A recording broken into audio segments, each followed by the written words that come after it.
नमस्कार.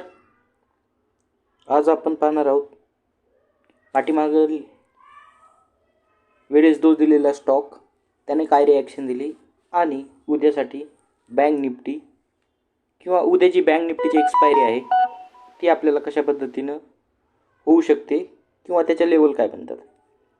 चला तर पाहूया.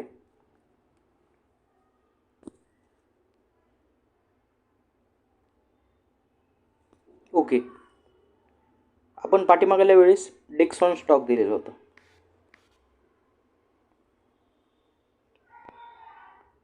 लगभग 6,400च्या आसपास आपण त्याची बाईंग सांगितलेली होती. ओके, तर या स्टॉकनं लगभग आपण ज्या पॉईंट दिलेला होता या पॉईंटपासनं लगभग 600 पॉईंटची रॅली दिलेली आहे एका मंथमध्ये. ओके, तर पाहू आपल्याला जर एखादा स्टॉक भेटला तर स्टॉक पण सांगू, परंतु त्याआधी उद्या बँक निफ्टीसाठी बघा.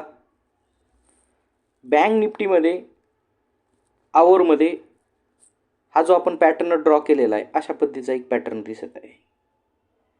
आपण हे कालच सांगून ठेवलं होतं किंवा आपण हे कालच पाहिलं होतं की मार्केटमध्ये एक अशा पद्धतीनं डबल बॉटम बनवू शकतो जो की 46,350 ते 300च्या आसपास, जो की पाठीमागला जर पाहत असेल तो या सपोर्ट लाईन होत्या, तर या ठिकाणी सपोर्ट घेण्याचा प्रयत्न करू शकतो या लाईनमध्ये.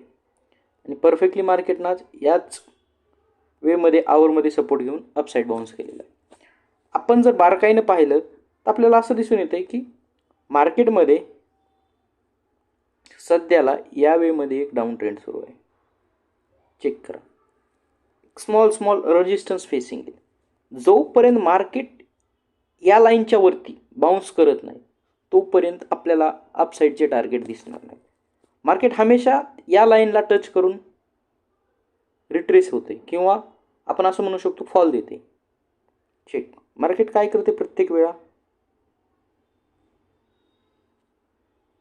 फॉल दिला, या ठिकाणाहून फॉल दिला, इथनं फॉल दिला, आजही या ठिकाणाहून फॉल देण्याचा प्रयत्न करते. आणि या उलट जर बघायचं झालं तर काय करते मार्केट,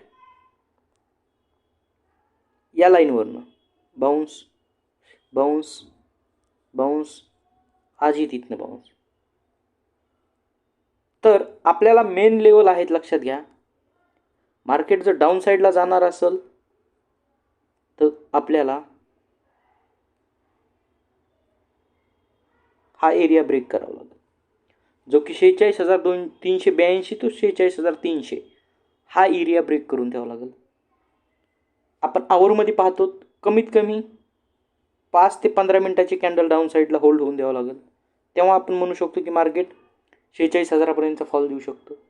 अन्यथा आपल्याला या लेवलच्या वरती किंवा या ट्रेंडच्या वरती कमीत कमी 5 ते 15 मिनिटाची कॅन्डल होल्ड होऊन द्यावं लागेल. तेव्हा आपण म्हणू शकतो की मार्केट कुठं अशा पद्धतीनं अपसाईडची मुवमेंट करेल.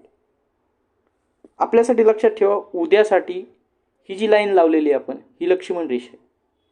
या लाईनच्या आतमध्ये जोपर्यंत मार्केट आहे या दोन लाईनमध्ये फक्त आणि फक्त प्रीमियम मीटिंग होणार, फक्त आणि फक्त प्रीमियम मीटिंग होणार. जेव्हा मार्केट या रेंजच्या बाहेर जाईल आणि होल्डिंग राहील तेव्हा मात्र चांगला मुवमेंट होईल. जर दुपारनंतर मार्केट असं समजू की 2 नंतर मार्केट 46,300च्या खालती होल्ड होत असेल तर लक्षात घ्यावा 0 ते 0 पुटमध्ये होऊ शकतात. आणि जर मार्केट 3च्या नंतर हे जे आजचे हाय आहेत किंवा आपण याला रेजिस्टन्स फेसिंग एरिया म्हणू, जे की बॅक हिस्ट्री 46,750 याच्यावरती होल्ड होत असेल तर लक्षात ठेवा 0 या 0मध्ये तुम्ही कॉल साईडला एंट्री करू शकता. परंतु जर मार्केट याच रेंजमध्ये खेळत असेल तर लक्षात ठेवा फक्त आणि फक्त प्रीमियम मीटिंग होणार, बाकी काही होणार नाही. त्यामुळं अपसाईडला जो एरिया आहे टार्गेटचा हा एवढा आहे आणि डाऊन साईडला हा एरिया ब्रेक झाल्यानंतर या एरियामध्ये तुम्हाला इथपर्यंतचे टार्गेट फॉल बघायला मिळू शकतात. त्यामुळं ब्रेकआउट खूप महत्त्वाचे आहेत. आणि होल्डिंग 5 ते 15 मिनटाची कॅन्डल खूप इम्पॉर्टंट आहे. उद्यासाठी फक्त याच लेवल लक्षात ठेवा. मिडल एरियामध्ये फक्त आणि फक्त टाईमपास होणार आहे, बाकी काय नाही. थँक्यू.